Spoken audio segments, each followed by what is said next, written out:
RSE une nouvelle dimension dans les relations entre les directions juridiques et leurs conseils. Autour de cet atelier, autour de cette table ronde, à mes côtés, Maria Pernas.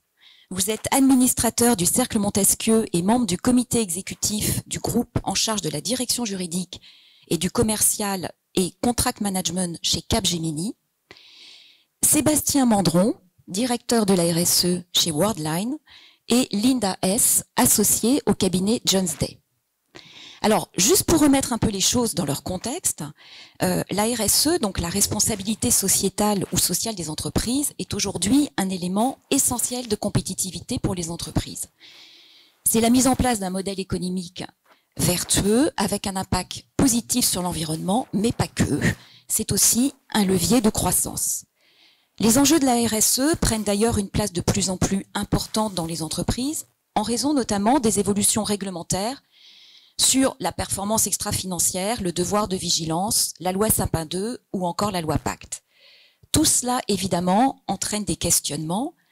Cela impacte-t-il les relations entre les directions juridiques et leurs conseils externes? Dans ce cadre, quels sont les engagements des entreprises et des cabinets en matière de RSE? Qu'en est-il de la mise en place d'un référentiel ou tout simplement de KPIs? Toutefois, force est de constater aujourd'hui que la question sur la relation entre le cabinet d'avocats et son conseil externe et la direction juridique va au-delà du référentiel. Il ne s'agit pas seulement des engagements internes des cabinets d'avocats, mais c'est aussi des nouveaux services qui sont attendus. Donc, dans un premier temps, je vous propose un tour de table et de profiter de l'expertise et de l'expérience de nos experts. Et donc, je vais me tourner vers Maria Pernas. En ce qui concerne Capgemini, quels sont les engagements RSE? Tout d'abord, bonjour à tous. Je veux dire que Capgemini est un leader responsable. Un leader responsable qui souhaite avoir un impact positif sur toutes les parties prenantes de notre écosystème en matière de RSE. Ça marche tout le temps. Merci.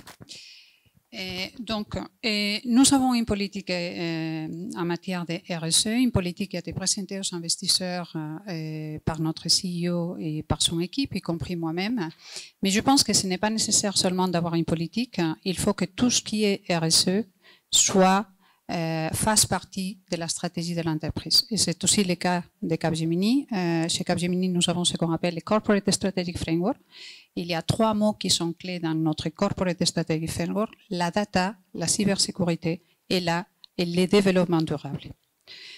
En ce qui concerne la direction juridique, je suis fortement engagée en matière RSE. Je vais faire, et c'était mon objectif quand je suis arrivée chez Capgemini en 2017, je vais faire de la direction juridique de Capgemini une direction juridique de référence en matière RSE. J'avais présenté 2 plans stratégiques à notre CEO, un plan stratégique en 2017, un deuxième plan stratégique l'année dernière. Et un des 5 piliers du plan stratégique, c'est l'RSE. Et nous avons été la première direction juridique à créer un centre d'excellence en matière RSE déjà en 2018. Et nous continuons notre engagement avec le développement de la charte en matière sustainability. Nous avons des KPIs en place que je pourrais vous présenter et notre engagement est ferme. Donc, je peux dire que au sein de Capgemini, je sais que Greta Thunberg, vous savez tous qu'elle a parlé de blablabla au COP26. Elle a dit aussi que voilà, que le COP26 c'est plutôt une réunion de CEOs qui font des press releases. Bon, j'ai un immense respect par Greta, mais je pense qu'à la date d'aujourd'hui, notre engagement en matière de RSE, ce n'est plus du blablabla, honnêtement. Qu'est-ce qui se passe au niveau des KPIs? En 2019, début 2020, j'ai lancé une RFI. Donc, je n'ai pas un panel classique. Ce que j'ai fait, j'ai lancé une Request for Information pour certifier les cabinets d'avocats. À l'époque, je n'ai pas mis de KPIs. Et je peux vous dire pourquoi je n'étais pas favorable au référentiel à ce moment-là. J'ai demandé au cabinet d'avocats de me présenter leur programme RSE. Je n'ai pas mis de référentiel. Et je ne l'ai pas fait pour 2 raisons. La première, c'est parce que il n'y avait pas un niveau de maturité dans cette matière. Et je pense que ça n'existe même pas aujourd'hui, honnêtement. La deuxième chose, c'est parce que quand on fait des référentiels, il me semble essentiel que les référentiels, les KPI qu'on donne au cabinet d'avocats soient clairs, ils soient tenables et ils n'impactent pas trop leur operating model en interne. Ce n'est pas mon objectif de dire à un cabinet d'avocats comme il faut qu'il s'organise en interne. Et donc, quand je dis que les marchés n'étaient pas matures, je pense que les marchés n'est même pas matures aujourd'hui pour imposer au cabinet d'avocats des référentiels très, très forts. J'ai amené avec moi un report que je vous invite à lire parce qu'il est vraiment très bien fait. C'est une société RSGI au UK qui a fait l'évaluation de 250 plus gros cabinets en ce qui concerne leur engagement en matière RSE. Et ce qu'il dit, c'est un report il y a 2 mois. Donc c'est vraiment ce qu'il dit, c'est que parmi les top 100 law firms, donc si on prend les 100 les plus grosses au niveau mondial, il y a seulement 17% qui ont publié un report ESG. Il y a seulement 17% qui ont signé les United Nations Global Compact. Il y a seulement 19% qui ont défini des set carbon emissions reduction targets. Et il y a seulement 26% qui font des investissements significatifs en matière de pro bono dans les domaines développement durable. Donc, les marchés n'étaient pas matures à l'époque, ce n'est pas mature aujourd'hui. Je pense que les cabinets d'avocats, il faut qu'ils fassent des efforts, il faut qu'ils continuent à travailler sur ce sujet, parce que si vous me demandez qu'est-ce que vous allez faire la prochaine fois, je ne mettrai pas de KPIs. En revanche, je demanderai au cabinet d'avocats d'être beaucoup plus précis dans les référentiels qu'ils nous reportent. Ça, c'est clair. Ok, merci Maria. Du coup, spontanément, Linda, je vais me tourner vers vous. Alors, quelle est la réponse des cabinets d'avocats? Et vous, que faites-vous, chez Wednesday en particulier? Merci beaucoup. Alors, et bonjour à tous. Là, en fait, au niveau cabinet, enfin, d'abord peut-être au niveau de la profession, je pense effectivement il faut juste noter les travaux qui ont été faits par les différentes instances de la profession, donc le Conseil des barreaux européens, qui ont publié dès 2013 sur ces questions, sur les chartes de responsabilité, et aussi comment ça peut se conjuguer avec l'indépendance des avocats, avec leur obligation de donner des conseils dans ces matières et leur responsabilité vis-à-vis de ces conseils. On a aussi le Conseil national des barreaux qui a publié une charte de responsabilité, donc proposée au cabinet d'avocats. Il y a aussi l'Ordre des avocats qui, depuis 2012, publie un rapport de leurs activités. Et donc, je pense que la profession en général est assez engagée dans ces sens-là. Ceci étant, je pense que par rapport à signer des chartes à la fois internationales ou enfin nationales éventuellement, je pense pour les cabinets comme le nôtre, nous nous basons surtout sur nos valeurs que nous avons définies pour nous-mêmes, qui sont publiées sur notre site depuis maintenant plus de 20 ans, où il y a beaucoup de travail en interne autour de ces valeurs. Nous suivons un certain nombre d'informations internes, notamment des données sur la diversité dans différentes déclinaisons. Mais nous laissons dans notre cabinet le soin à chacun de nos bureaux à définir les activités ou les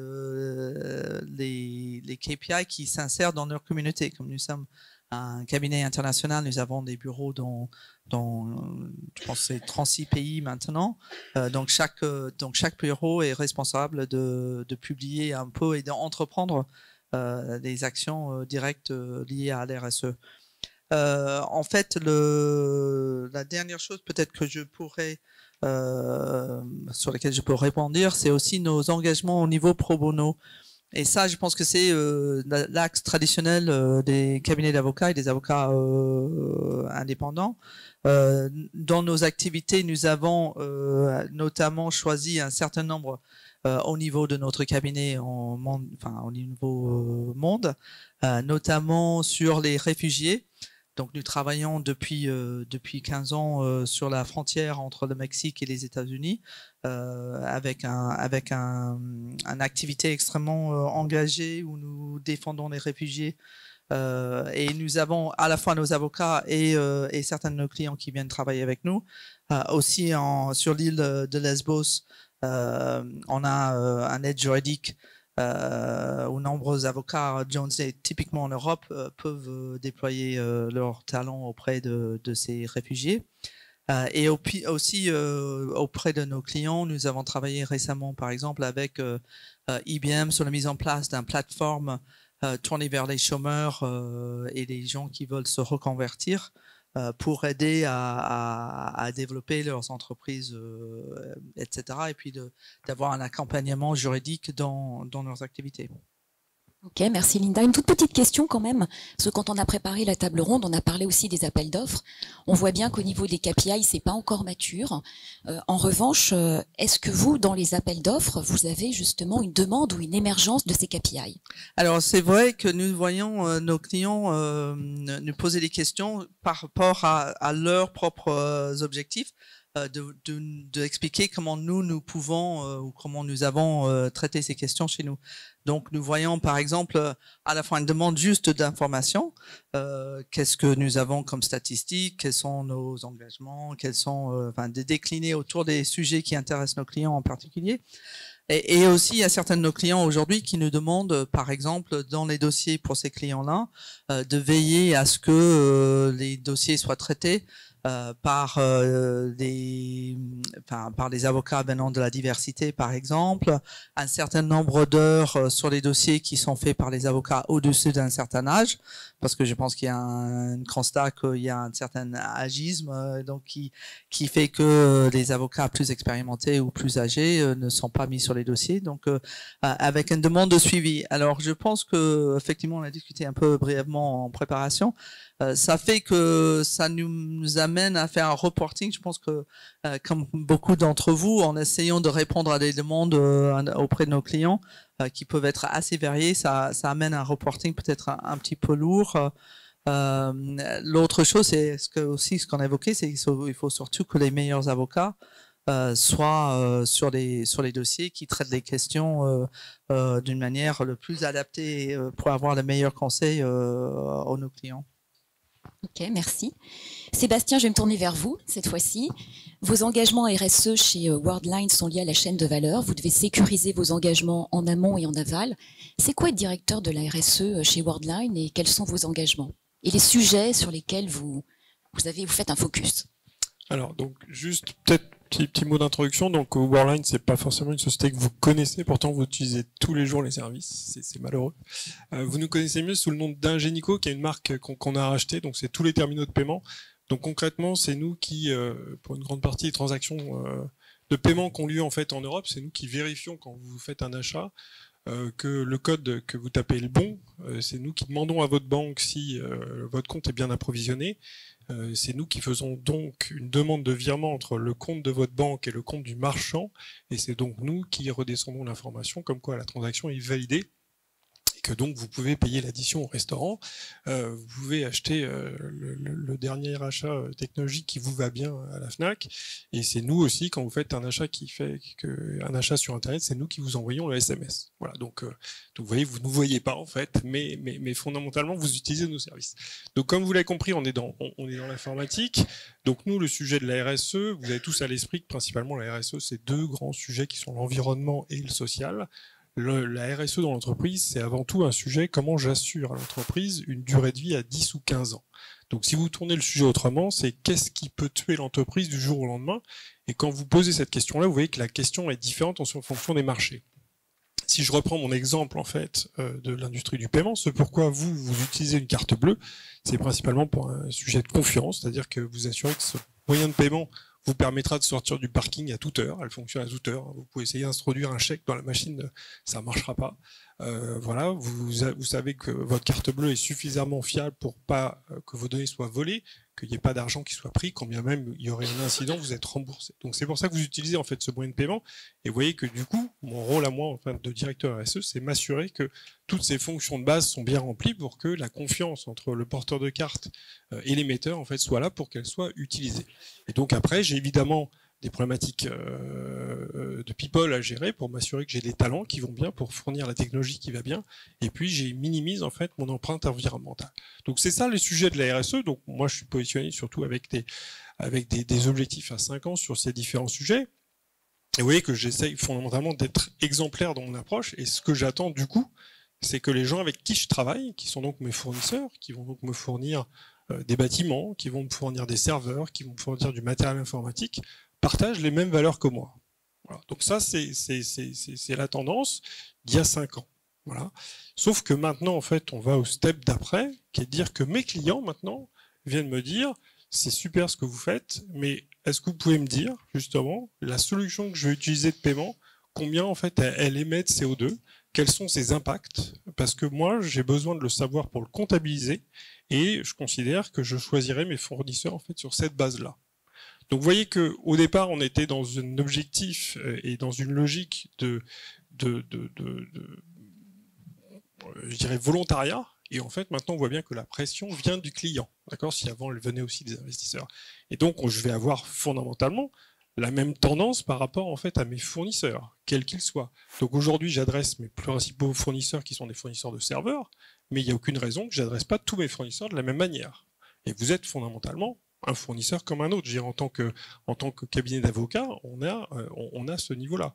Donc, alors c'est vrai que vous êtes aujourd'hui, enfin, les cabinets d'avocats ont du coup un impact, en tout cas une position plus faible en termes d'impact de chiffre d'affaires et d'intervention, mais on est dans cette généralité-là. C'est-à-dire qu'aujourd'hui, ce qu'on attend des entreprises, c'est qu'elles s'engagent pour leur périmètre et le périmètre en fait de ses fournisseurs. Et c'est ce que, si vous regardez ce qu'a publié Apple, Google, Microsoft, il y a 18 mois, ils ont dit, nous, on va réduire nos émissions de CO2 de 30 à 50%, et d'ailleurs, on a demandé à nos fournisseurs de faire la même chose. En fait. Donc ça veut dire que les grandes entreprises qui sont sous la pression de la réglementation, qui sont sous la pression de leurs clients, qui sont sous la pression des investisseurs, vont avoir tendance automatiquement en fait, à cascader sur les fournisseurs, quelle que soit leur taille, en fait, les pratiques qui sont demandées par le marché. Et donc, on va retrouver, logiquement, les problématiques de climat. Alors, pour, je dirais, les directions juridiques, et en particulier les avocats, c'est pas forcément quelque chose d'impactant, mais on va retrouver, du coup, toutes les problématiques de diversité, d'égalité par rapport au handicap, les minorités, etc., etc.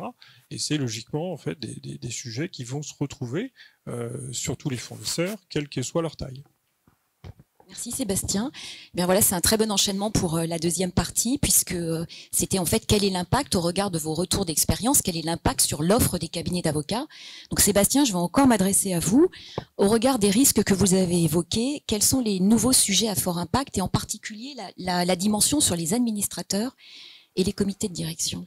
Alors aujourd'hui, dans les sujets bien connus, je dirais, et qui sont matures, liés au risque juridique, il y a évidemment les droits humains, le devoir de vigilance, ce qu'on a déjà nommé, sur lequel vous trouverez déjà des exemples de conflits, même par rapport à des entreprises françaises en Asie ou en Afrique. Donc c'est des choses qui sont connues. Là, ce qu'on voit maintenant arriver, c'est deux sujets. Alors, un dont on vous a entendu parler depuis 8 mois, on vous rabat les oreilles, c'est le climat. Ça, au cas où vous l'auriez raté, c'est quand même le sujet. Voilà, donc ça, c'est un sujet qui monte. Donc, les entreprises sont dans une logique de se positionner. Hein. Je parle des grandes entreprises. Attention, ma discussion est surtout sur les grandes entreprises. Après, il y a une autre problématique qui est comment les ETI et les PME qui n'ont pas cette maturité, qui n'ont pas ces ressources, vont se positionner. Mais aujourd'hui, je dirais, les grandes entreprises sont positionnées sur ces sujets-là, donc elles sont dans une logique de se positionner sur le sujet d'environnement. Et le sujet du moment, c'est la neutralité carbone. Voilà. Donc si vous voyez des investisseurs, ils vont dire, nous, on sélectionne maintenant des entreprises qui sont neutres en carbone. La petite définition de la neutralité carbone, c'est si vous émettez 1 gramme de CO2, il faut que vous capturiez ce gramme de CO2.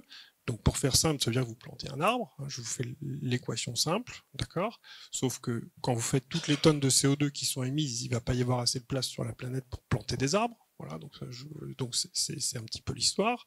Et donc aujourd'hui, en fait, on est dans cette logique de réduire les émissions de CO2, donc à horizon 2050, des chiffres qui sont extrêmement importants, de 40 à 50% en fonction des industries.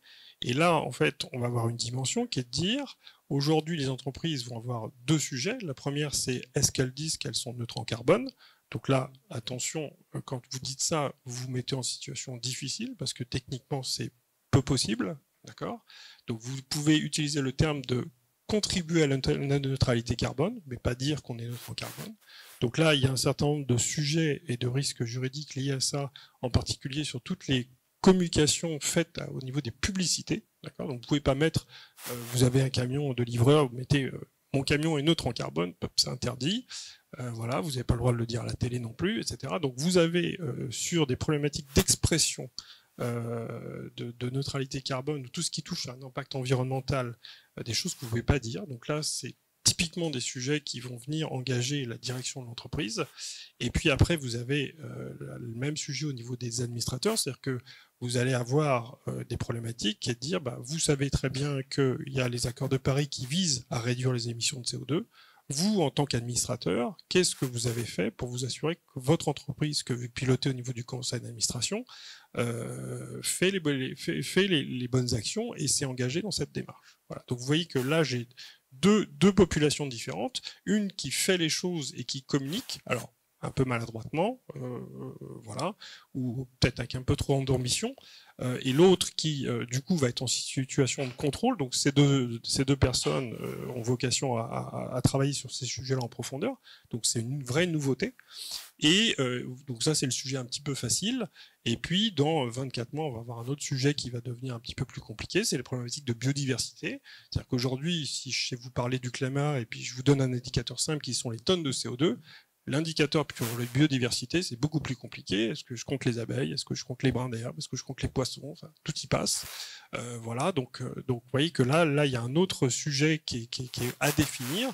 Mais pour le coup, vous, en tant qu'être humain, vous vous attendez bien à ce que quand vous achetez un produit, il ait un impact sur l'environnement faible en termes d'émissions, et qui ne détruisent pas la biodiversité. C'est bien vos attentes de nouveaux citoyens du monde. Et donc, vous comprendrez très bien que si une entreprise, en fait, ne respecte pas ces deux principes, elle soit fondamentalement attaquée. Voilà, ça paraît assez simple. Alors justement, une entreprise fondamentalement attaquée, vous, Linda, que faites-vous? Comment êtes-vous à leur côté? Alors c'est vrai qu'on a une quasi-obsession depuis un certain temps sur la question de la communication. Parce que effectivement, depuis assez longtemps, le green était un peu dans l'air du temps, et c'était souvent des sujets qui étaient surtout gérés au niveau au sein des entreprises par le département de la communication. Un peu ce qu'on dit, c'est un peu de green fairy dust que les gens mettaient à une coloration parce que ça sonnait bien. Et aujourd'hui, effectivement, c'est un vrai enjeu juridique pour nos clients. Donc, nous travaillons avec eux d'abord à faire un audit parce que nos clients sont parfois absolument étonnés par ce qu'il y a sur leur site internet, parce que ça a été publié il y a 3 ans, parce que personne n'a regardé vraiment, et parce que maintenant c'est archivé sur leur site.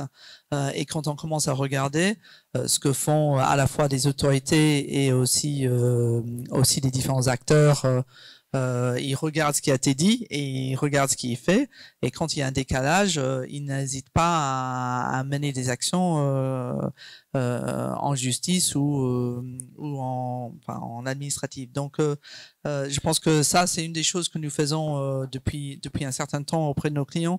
C'est un vrai audit de ce qu'ils ont dit par le passé, ce qu'ils continuent à dire, un contrôle sur ces messages pour être sûr qu'ils sont pas amenés à aller au-delà de ce qu'ils sont capables de faire, en fait. On fait de cet accompagnement également, évidemment, des suivis sur la réglementation selon les besoins. On en fait dans les documents publiés disponibles à tout le monde et aussi pour certains clients sur les sujets qui les intéressent en particulier.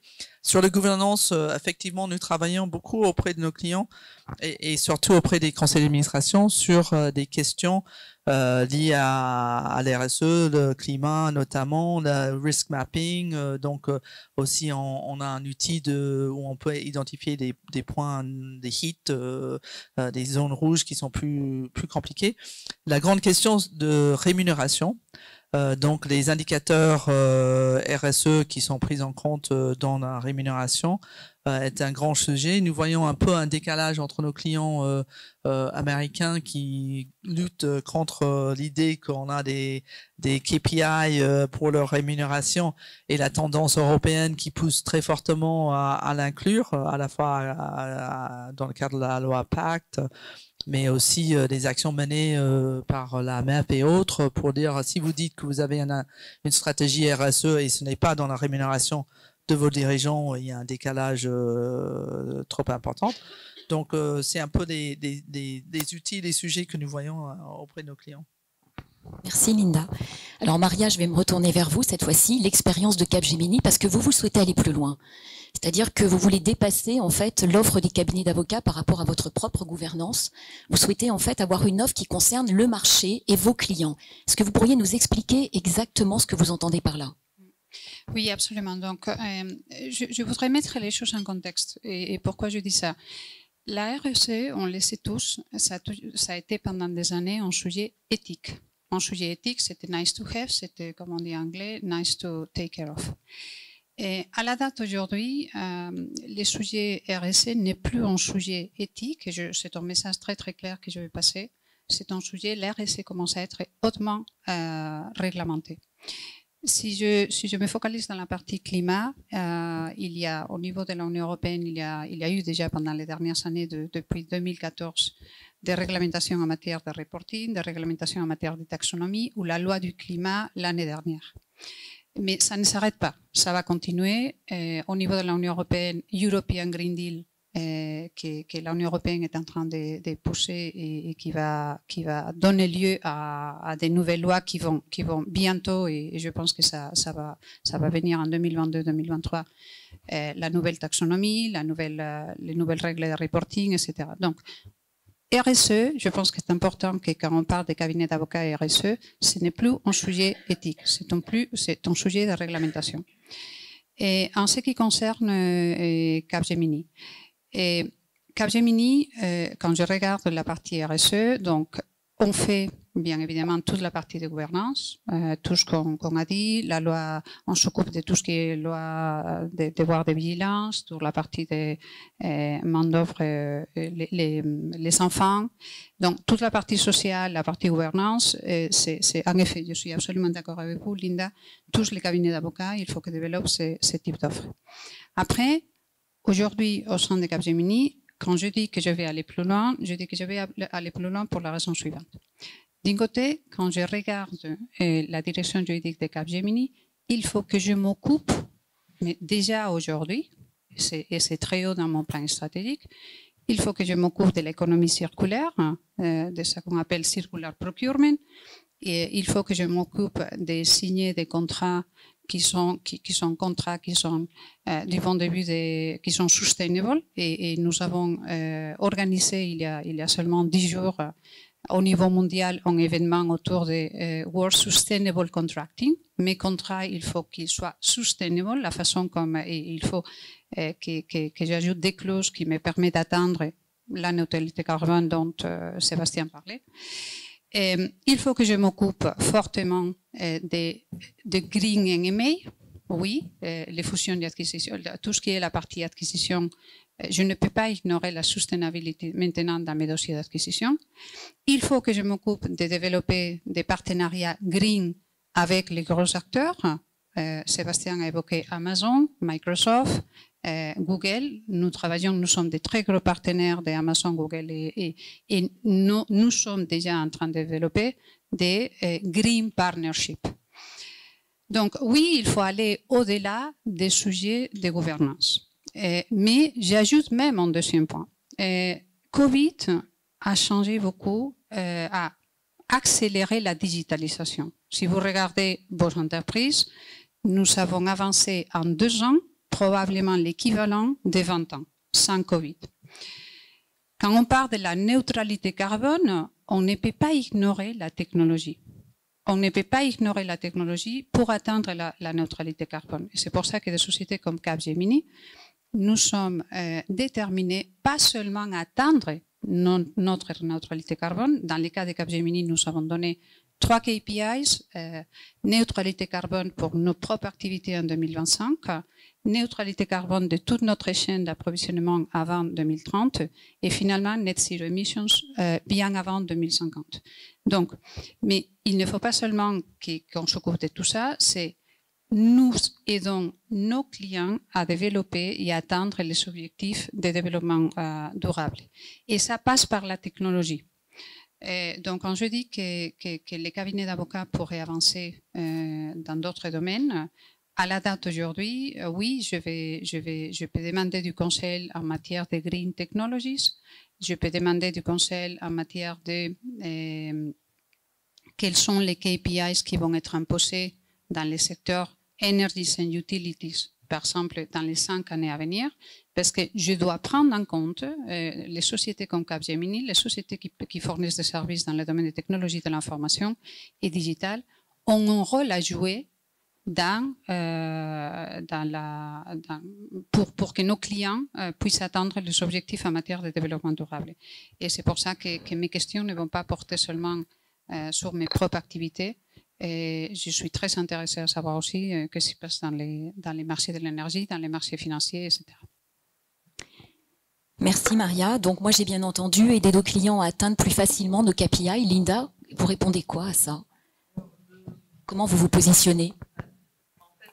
Effectivement, pardon, merci. Effectivement, ce que nous entendons de nos clients, c'est les objectifs. Donc, nous avons travaillé et nous travaillons toujours sur un certain nombre de types d'opérations ou de mise en place de nouvelles réponses. Donc, par exemple, dans les financements, toute l'utilisation des outils de financement liés à tout ce qui est les green bonds, les sustainability linked loans, etc. Donc, les financements qui sont menés ou mis en place pour aider les clients, les financements de projets à s'organiser différemment pour arriver à leurs objectifs. Nous avons aussi beaucoup développé des achats d'énergie, enfin des contrats d'achat d'énergie permettant à nos clients d'acheter de l'énergie renouvelable, même parfois quand ce n'est pas disponible dans leur zone d'activité, en utilisant des produits dérivés par exemple. Nous avons développé, nous sommes en train de développer avec un de nos clients une plateforme qui permet à faire de la négociation de ces contrats d'une manière beaucoup plus transparente pour que les sociétés aient accès à justement un peu des crédits offset ou de la possibilité d'acheter de l'énergie d'origine certifiée, donc les certifications d'origine des énergies.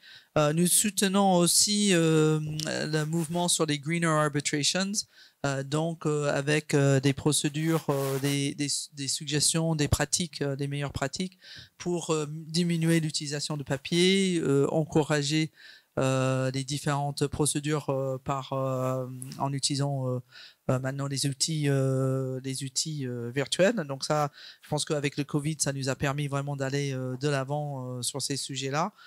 Nous avons aussi dans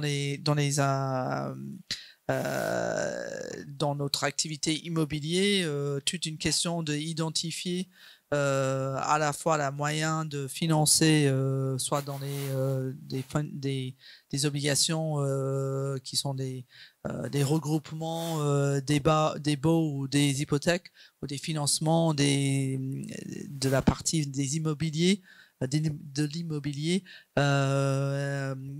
plus efficace énergétiquement. Donc ça, c'est des outils que nous essayons avec nos clients, des nouveaux moyens d'arriver à leurs objectifs qui sont effectivement extrêmement ambitieux. Merci. Alors tout d'abord, excuse pour l'autre côté de la salle, parce que je crois que je vous tourne quand même le dos depuis le début de la... Alors on va laisser un peu de temps donc pour que vous puissiez poser vos questions. En attendant, je vous propose de conclure cette table ronde avec juste une dernière question, donc très rapide cette fois-ci. L'idée, c'est de se dire, qu'en est-il demain? Est-ce qu'il y a d'autres impacts? Sébastien, je vous laisse la parole. Je pense que, ce qui fait la spécificité de la direction RSE, c'est que aujourd'hui, à peu de comparaison avec ce qu'on faisait en fait il y a 12 à 18 mois, et ça a peu de comparaison avec ce qu'on va faire dans 12 à 18 mois. C'est-à-dire que c'est une fonction dans laquelle les sujets apparaissent et on est amené en fait à les filtrer, savoir s'ils sont pertinents ou pas pertinents. Donc je vous donne juste un exemple. Vous voyez, quand il y a eu la réglementation sur tout ce qui est protection des données individuelles, c'était un sujet qu'on a pris complètement, qu'on a mis en place, et ça figure comme nous pour un sujet, mais voilà, c'est un sujet maintenant qui est sous contrôle et qui est suivi. Donc là, on va avoir des nouveaux sujets. On voit bien que les sujets dont je vous ai parlé, qui sont les problématiques environnement, principalement le climat ou la biodiversité, on voit bien que c'est des sujets qui vont se cristalliser. D'accord ? Donc le climat, c'est quand même une vieille histoire, parce que il y a eu Paris, il y a eu Rio, donc c'est des sujets qui montent en fait en cristallisation. La biodiversité, c'est un autre. Mais vous voyez qu'en fait, là, ce qui fait la spécificité de ces sujets-là, c'est que si aujourd'hui l'entreprise devait être responsable par rapport à ses employés, dans le cadre du droit du travail, par rapport au pays où elle opère, par rapport à des problématiques de taxes, par rapport à ses clients, par rapport à ses fournisseurs, on attend à présent que l'entreprise prenne en charge ses impacts environnementaux, donc sur une partie qui n'existe pas, si je prends le cas de la planète, d'accord, ou le cas en fait des êtres humains, d'accord. Et vous voyez que quand je vous donne ces exemples-là, j'ai pas une partie qui est clairement identifiée, mais je vais bien avoir aujourd'hui des niveaux de responsabilité qui sont celui de l'entreprise. Si je reprends mon exemple de tout à l'heure, vous attendez bien que l'entreprise respecte en fait à minima ces deux dimensions, et qu'elle soit engagée. Donc c'est vers ces sujets-là qu'on est en train d'aller. Alors on y va de manière non ordonnée. Il y a les gouvernements qui se positionnent, il y a les NGO, parce que j'arrive jamais à retrouver le nom français, donc je prends l'anglais, excusez-moi, les NGO qui sortent des études et qui mettent en valeur ce qui ne va pas. Donc vous voyez que c'est ça pour moi la tendance qui se dessine, c'est que l'entreprise va devoir sortir de son cadre juridique entre guillemets actuel, avec ces parties qu'elle connaît, pour adresser du coup maintenant des nouveaux sujets qui sont en cristallisation et en devenir, donc du coup qui sont moins perceptibles immédiatement. Merci. Maria, de votre côté? Moi je voudrais dire qu'il est temps d'agir. Et il n'y a pas de marche arrière. C'est-à-dire, je me réjouis vraiment parce que j'ai toujours pensé qu'on a tous une responsabilité collective et on a tous notre part de responsabilité dans la construction d'un futur qui est plus sustainable. Mais définitivement, il n'y a pas de marche arrière. Donc, s'il y avait un message que je pouvais donner aux entreprises et aux cabinets d'avocats, investissez. Investissez en RSE. Je demandais il n'y a pas longtemps en cabinet d'avocats, est-ce que vous avez un associé en charge de l'environnement? Il m'a répondu non, et honnêtement, on se demande même si ça vaut la peine de faire ce type d'investissement. Moi, mon message, c'est au sein de la direction juridique de Capgemini, je vais être une direction juridique de référence en matière RSE. Je pense qu'on l'est déjà quand on regarde le nombre d'activités qu'on fait dans la matière, et je vais continuer à investir en matière de RSE. Pour moi, ce sujet, c'est non négociable. S'agissant des cabinets d'avocats, investissez, développez ces activités parce que l'RSE, c'est un sujet de performance, c'est un sujet de profitabilité et c'est un sujet de futur. Et je voudrais finir avec ça. Merci. Du coup, Linda, investissez, investissez. Vous avez le mot de la fin. Voilà, c'est ça. Alors, je me réjouis également, enfin, de cette obligation d'aller de l'avant. Je pense que c'est aussi très motivant. Alors, nous avons de la chance d'avoir une associée chargée de l'environnement qui parlera cet après-midi lors de la plénière, et donc qui nous amène qui nous mène depuis 15 ans. Dans la bonne direction et aussi dans cette vision de l'importance de changement climatique qui est quand même fondamentale. Juste sur la profession, le métier juridique, je dirais ce que nous voyons de plus en plus depuis longtemps, c'est le droit de l'environnement et c'est aussi la partie boursier qui est plutôt ma partie à moi. Mais aujourd'hui, de plus en plus, on voit d'autres métiers. Donc, par exemple, le droit de la concurrence, devient un vrai sujet pour ce changement climatique. Donc, on voit nos associés très engagés, enfin très demandés pour les conseils de la compétitivité et l'anti-concurrence. Donc ça, c'est les nouveaux métiers. Évidemment aussi la sécurité, la cyber security, la sécurité des données personnelles. C'est vraiment des sujets aujourd'hui où on investit énormément, où c'est des vrais enjeux, des enjeux nouveaux. Et la loi est en train de changer. Donc là, il faut rester à la pointe de ces sujets-là.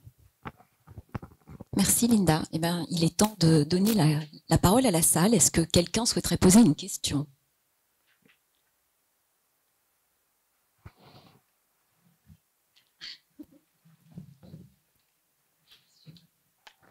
Claire Olive, merci beaucoup pour vos interventions.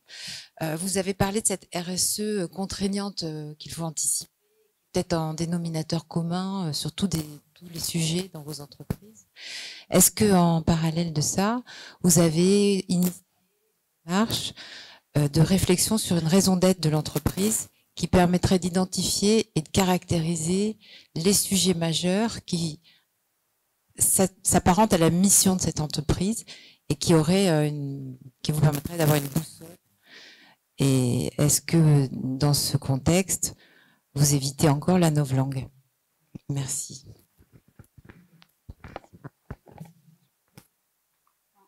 Ce qui concerne Capgemini, oui, la réponse est oui. Nous avons une raison d'être. Une raison d'être dont les mots sustainabilité est un mot clé. Tout tourne autour de la sustainability. Pour être complètement transparent avec toi, on se connaît, on peut se tutoyer. Pour être complètement transparent avec toi, si tu me demandes est-ce que Capgemini a décidé de mettre la raison d'être dans les statuts, la réponse est non. La réponse est non. On est fortement convaincu qu'on a pris la bonne décision et ça ne remet absolument en cause notre engagement en matière de sustainabilité. Donc nous, on l'a mis dans les statuts. Voilà, donc ça c'est fait. Non, faut avoir à l'esprit le sens de la loi. Il y a 3 niveaux. Il y a la RSE, le niveau des fondations. Ensuite, au-dessus, il y a la raison d'être, d'accord. Et le 3e niveau, c'est les entreprises à mission, d'accord. Donc, nous, l'avantage, c'est qu'on a structuré notre RSE dès 2015. Et en fait, je ne vais pas dire que l'exercice a été facile, mais quand vous définissez la RSE telle que je vous l'ai décrite au regard de mes risques, qui sont que je ne suis pas que sur les sujets environnementaux et sociaux, mais que je suis dans une logique de durabilité de l'entreprise et de gérer mon écosystème, vous avez fait en fait le plus gros du travail, parce qu'en fait vous avez défini quels sont les majeurs et vous définissez quelle est votre contribution. Donc vous êtes plus dans un exercice de formalisme de le rôle de l'entreprise. Donc une fois que vous avez fait l'exercice, vous pouvez le mettre dans les statuts. C'est pour ça que nous on a fait le sujet. Donc là les questions que des entreprises se posent, c'est est-ce qu'elles doivent se déclarer entreprise à mission? D'accord. Donc là, vous voyez que l'entreprise à mission, c'est autre chose. Ça veut dire que, quelque part, vous introduisez le fait que vous n'êtes pas là que pour faire de la profitabilité. Vous avez une mission, entre guillemets, d'intérêt général. Donc vous voyez que là, la 3e étape est plus difficile en fait à franchir. Bon, en tout cas, il faut la justifier. Il faut toujours vous lancer, mais à un moment, il faut être crédible. Et vous voyez que, naturellement, c'est pas évident pour toutes les entreprises, mais des mutuelles, voyez, qui n'ont pas du coup d'actionnaires, vous sentez que le chemin est plus facilement accessible. Voilà. Mais ou des entreprises, je dirais, qui sont de petite taille et qui contribuent, qui disent, bah, moi j'ai 2 objectifs, c'est continuer à avoir mon activité et à avoir un impact positif d'intérêt général. Voilà, ça s'explique, mais sur des grands groupes, c'est plus compliqué.